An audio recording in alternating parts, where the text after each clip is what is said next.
Disappearance of Rico Harris, the former Harlem Globetrotter who mysteriously vanished in 2014.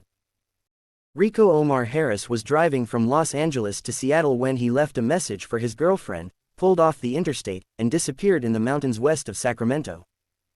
Rico Harris planned to leave his basketball career behind him and move to Seattle to work as a property appraiser when he vanished without a trace.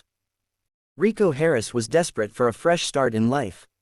After a brief stint with the Harlem Globetrotters and successfully kicking his addiction to drugs and alcohol, he hoped to have a new beginning with his new girlfriend in Seattle. On October 10, 2014, while Harris was driving from his mother's house in Alhambra, California, back to Seattle after a brief trip, he called his girlfriend and left a message that he'd made it to Sacramento and was planning to take a quick nap before resuming the drive. Then, around 11:15 a.m., he lost cell phone reception, and his message was the last anyone ever heard from him again. 3 days later, his car was discovered in a remote park in the mountains of Yolo County, about 60 miles north of Sacramento. And while there have been rumors of sightings in the years since, none has been confirmed. So, what happened to this former basketball player? And could Rico Harris ever be found? How Rico Harris became a basketball star. Rico Harris played for several college basketball teams and even won a state championship.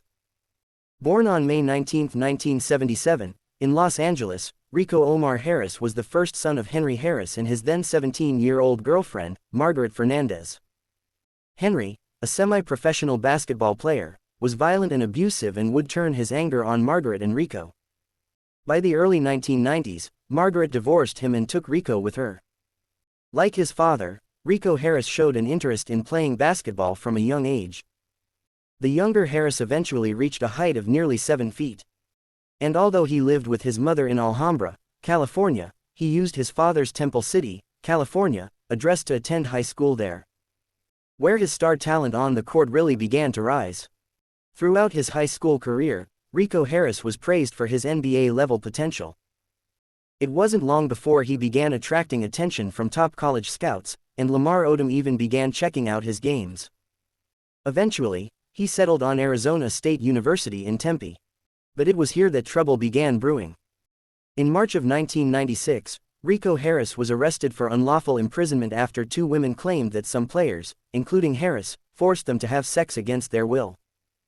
Although the charges were dropped after investigators noticed inconsistencies in the women's stories, coaches asked Harris to sit out the season. He refused and transferred to Los Angeles City College, where he led the team to its first state championship and rejected several offers from the NBA to finish his degree. A promising basketball career derailed by personal struggles. In 1998, Rico Harris transferred to the California State University at Northridge, close to his mother. But, once again, trouble began brewing. He started getting suspended for being a disruptive influence, and eventually was kicked off the team entirely. Despite this setback, things began to look up when Harris played basketball semi-professionally for teams like the San Diego Stingrays and the St. Louis Storm.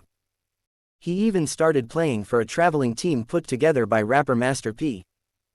Ultimately, Rico Harris began playing for the Harlem Globetrotters in March 2000, and things were looking up. Unfortunately, less than a month after joining the basketball exhibition team, he was attacked so severely that he couldn't play basketball anymore. Though the details of the assault are unclear, what is clear is that Rico Harris returned home to his family, where his life began a downward spiral. From 2000 to 2007, Harris increasingly fell victim to his alcohol addiction, which spiraled into dependency on heroin, crack, and meth as well. He soon racked up more than a dozen arrests and appearances before the courts.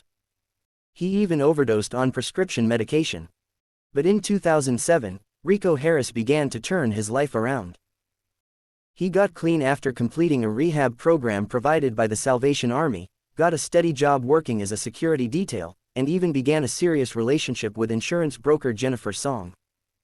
And in September 2014, Harris moved to Seattle with Song, and it seemed like things were finally coming together for the couple. How Rico Harris vanished in Yolo County, California.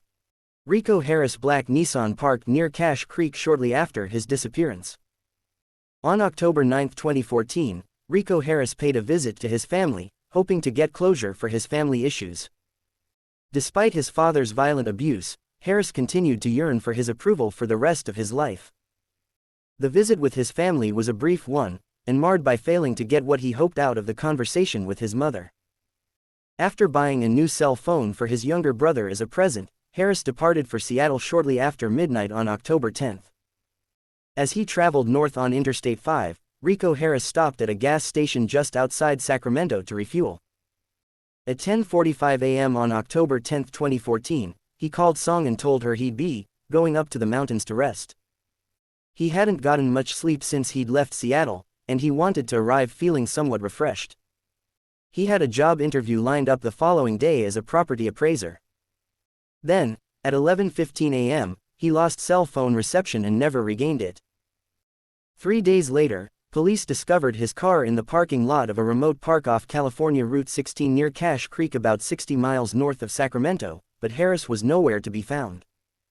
For days, investigators combed the area using all-terrain vehicles, airplanes with thermal imaging, and search dogs.